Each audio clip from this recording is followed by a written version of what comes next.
Making It is a craft competition show hosted by myself and my co-host, Nick Offerman.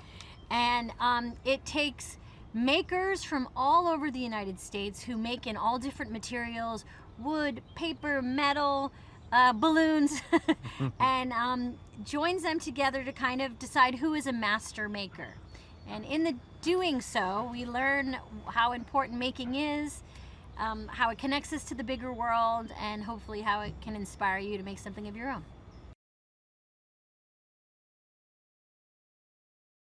How would you say season 2 is different from season 1? Oh my God, 1,000% more juice. You know, just pumped up. More juice. Mm-hmm. Just double the pleasure, I think. It takes place much later in time. Yep. Than season 1. Yep. But mostly the same. Yeah, a lot of the same stuff. It's about the same. You know, Nick and I didn't want to fall victim to a lot of, you know, what happens to a lot of shows in season 2. And, you know, if it ain't broke. So we have new contestants. We wear some somewhat new outfits. Yep. And, I have a different haircut. Yeah. Vastly different haircut. That's exciting. It's dramatic. That's our dramatic season 2. That's the kind of stuff we're bringing to you. My beard is much shorter, so the show's streamlined.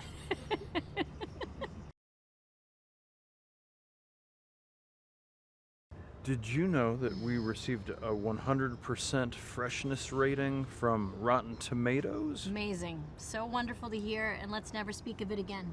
I agree. There's no need to ever talk about that. That's Jinx City as far as I'm concerned. The minute you start counting your tomatoes. Somebody said it's something on the internet, so it's outside of my purview in any case. But that's very nice to hear regardless, and you know, that to me just seems like you're got nowhere to go but down. If it means people are enjoying the show, then great. We'll keep doing the same thing.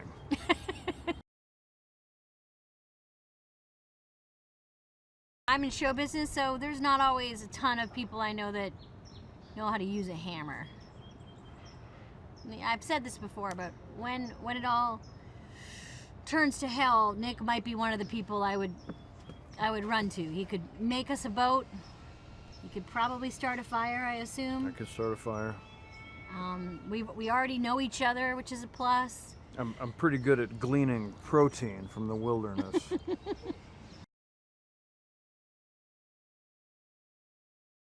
We have 8 episodes of Making It this season, and each episode, Nick and I at least once turn around and look at each other and say, wow, look at us, we're here together on a new show, getting a chance to see each other every day.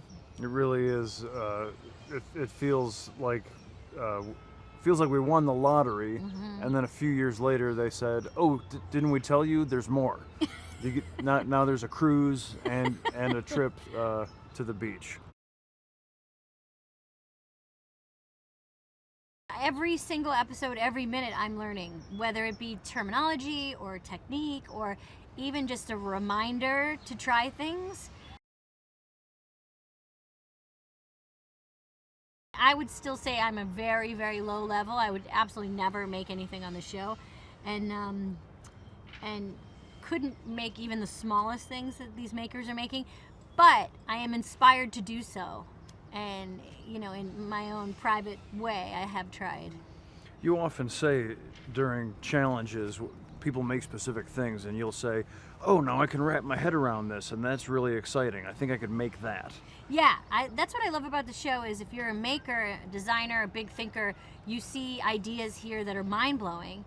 But if you've never done anything, you can see things that help you get in. You know, they're your ways in. My skill set is mainly based around the wood shop. I also used to build scenery and props for theater in Chicago, and so there are some things I'm better at than others, but the creativity and brilliance of all of these individual makers is incredibly inspiring. You can put a bunch of us in a room with a pair of scissors and a bunch of felt and some glue, and everybody will come up with some different idea. So even if I'm a felt master, which I'm not, somebody's still gonna make you say, holy cow, I never would have thought of that. And that's exciting. Then you want to get back into the felt shop yourself. Thank goodness for the great judges that we have.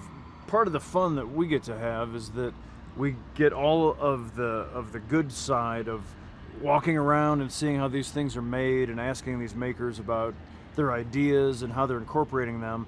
But we never have to sit in judgment. We never have to be discerning. We can just be cheerleaders or be empathetic, and whether they're suffering slings and arrows or praise, we're right there with them. And we have these two aesthetic experts in Simon and Dana who do all the dirty work. It's up to them to be the experts.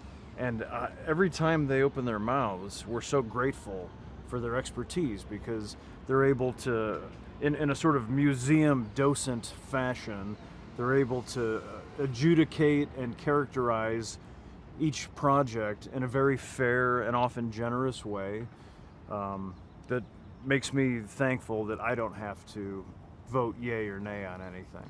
Yeah, they really respect the makers. They really respect the process, and that's on and off camera. They are really incredibly compassionate people on and off camera, and it shows. So they're just rooting for the makers, and that's very unusual in judges. We joked when we were making it that we hoped this would be the show that would make you want to turn off your TV, which I don't know if the execs like when we say that. I don't think they're crazy about it. No, but when I watch it with children and adults, they start thinking about, what can I make? They start looking around in their own house to see what materials they have.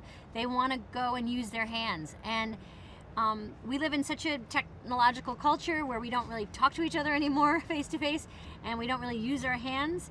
And so if this show does that, if it gets people kind of out of their rut and into trying something, connecting with themselves or other people, it would be totally awesome. I know it's certainly done that for me.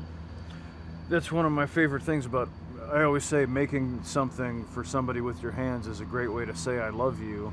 And it's really inspiring to see how the show gets families making things together, whether it's siblings or parents and children. But it also brings together the community of makers. It's, I think, really inspiring. A lot of people talk about how they didn't realize that there were other knitters that they could get in touch with and commiserate and share ideas. And in this day and age, like Amy said, there's a lot of things to feel bad about. And so it's wonderful to be part of a dose of medicine that says, well, look, in the newspaper, it'll make you cry. So here's some stuff you can put together with popsicle sticks and your kid or your grandmother that'll make your day a little brighter.